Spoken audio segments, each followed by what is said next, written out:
You're sitting in your car during a traffic stop. The officer has your license and registration. Everything seems routine. Then he leans down to your window and says something that catches you off guard. Turn off the engine and hand me your keys. What you say in the next few seconds can affect your control over your vehicle and your property. Most people, wanting to be helpful, just hand over the keys without thinking twice. But that simple act can give the officer more control than required. And once your keys are in his hands, your ability to leave or secure your belongings changes. You do not have to make that mistake. Stick with me, and you will walk away knowing exactly what to say and do if an officer ever asks for your keys during a traffic stop. Before I give you the exact words, hit that subscribe button and tap the bell so you do not miss an update. Here is what most people do not realize. When an officer asks for your keys, it is not a standard safety request. It is a specific technique officers are trained to use to gain control over the vehicle in the encounter. From the officer's perspective, he has pulled you over for a traffic violation. He does not know if there is something else in the car. But the moment he holds your keys, he controls your ignition, your locks, and your ability to leave. You become a passenger in your own vehicle. Most drivers hand over the keys because they want to cooperate. They think it is just a routine request, but in reality, handing over your keys voluntarily can be seen as giving the officer permission to extend the stop and control the scene. That is not cooperation. It is giving up control without any legal requirement. Now, let me be clear about what the law says. The Supreme Court has never ruled that police have a right to take your keys during a traffic stop. In Pennsylvania versus Mimms, the court said officers can order you out of the car for safety reasons. In Arizona versus Johnson, they said officers can do a protective sweep of the vehicle if they have reasonable suspicion of danger. But neither case gives officers the right to seize your keys. Lower courts have consistently held that asking for your keys is a request, not a command you must obey. So, what does that mean for you? You are not legally required to hand over your keys, but you also do not want to be rude or uncooperative. Rudeness can be noted in a police report and may be used to justify further escalation, so you need a calm, respectful response that protects your rights without creating conflict. Here are the exact words. When the officer says, "Turn off the engine and hand me your keys," say this: "Officer, my keys will remain with me during this encounter."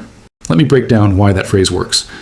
First, by saying "my keys," you are asserting ownership. It is your property, and you are not giving it away. Second, by saying "will remain with me," you're making it clear that you do not consent to the officer taking control of your keys. And third, by adding "during this encounter," you acknowledge the temporary nature of the traffic stop. You are not being difficult. You are simply stating a fact. Now, what if the officer pushes back? That is likely. He might say, "If you won't give me the keys, I need you to step out of the car for officer safety." Here's what you do. First, turn off the engine, then take the keys out of the ignition and put them in your pocket. If you are wearing a jacket, zip it closed. The goal is to keep the keys on your person out of the officer's reach. Then, as you step out of the car, lock all the doors and roll up the windows. This prevents the officer from easily accessing the interior. If the officer then says, "I need those keys for my safety," you can calmly respond, "Officer, I understand your safety concerns. You will need separate probable cause or a warrant to take my keys." That is legally accurate. Officer safety concerns do not automatically override your property rights. The Supreme Court has not given officers the authority to seize your keys based on a general safety claim. One more important step: after you exit the car and lock it, keep your hands visible. Place them on the roof of the car or at your sides where the officer can see them. This shows you are not a threat and reduces any claim of furtive movement. Now, let me give you a full example of how this conversation might sound. Officer says, "Turn off the engine and give me your keys." You say, "Officer, my keys will remain with me during this encounter." Officer says, "I need you to step out for safety." You say, "Yes, officer." Then turn off the engine, put the keys in your pocket, lock the doors, and step out with your hands visible. Officer says, "I need those keys."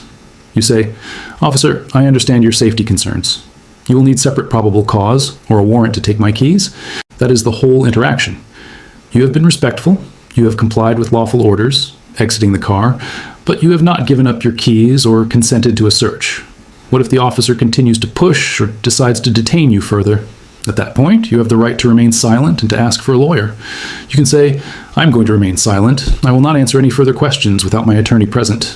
Then stop talking. Anything you say after that can be used against you. And remember, if the officer searches your car without your consent and without a warrant, do not physically resist. Instead, clearly state, "I do not consent to this search."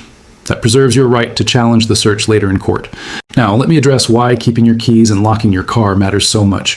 Prosecutors sometimes argue that if you leave your keys in the car or leave the doors unlocked, you have impliedly consented to a search. By taking your keys and locking the doors, you eliminate that argument. You are making it clear that you have not given permission for anyone to enter or search your vehicle. This is not about being uncooperative. It is about knowing your rights and exercising them calmly. Most officers will respect a firm, polite response. And if they do not, your recorded words and actions become evidence that you did not consent. Let me summarize the exact phrases you need to memorize for this situation. When the officer asks for your keys, say, "Officer, my keys will remain with me during this encounter." If they order you out, comply, but first turn off the engine, pocket the keys, and lock the doors. If they demand the keys again, say, "Officer, I understand your safety concerns. You will need separate probable cause or a warrant to take my keys." If the situation escalates, say, "I'm going to remain silent and I want a lawyer." Practice these phrases at home. Say them out loud by yourself. Because when you are on the side of the road with an officer at your window, you do not want to be thinking about what to say. You want your mouth to know what to say automatically. And remember, none of this is legal advice for your specific situation. Laws vary by state, and court interpretations can differ. If you are ever charged with something or have questions about your specific situation, consult a local lawyer who knows the judges and the prosecutors in your area. If this video helped you understand how to handle an officer asking for your keys, hit that like button right now. It helps more people find these videos when they need them. Subscribe and ring the bell so you never miss an update when I post new breakdowns of police interactions and your rights. And drop a comment below telling me if you have ever been asked to hand over your keys during a traffic stop and what you said. I read every comment, and I will see you in the next video.